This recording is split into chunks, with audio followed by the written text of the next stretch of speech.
How to keep OneDrive running.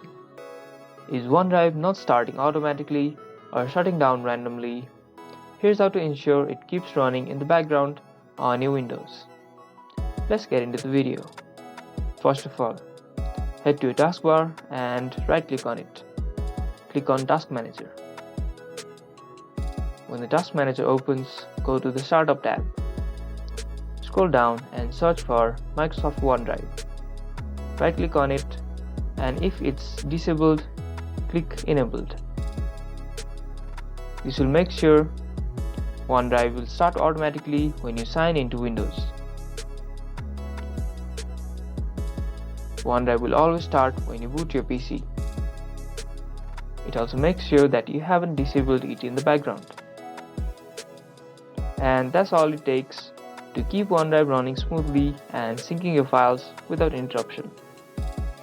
If this video helped you or if you enjoyed this video, don't forget to hit the like button and subscribe for more videos just like this.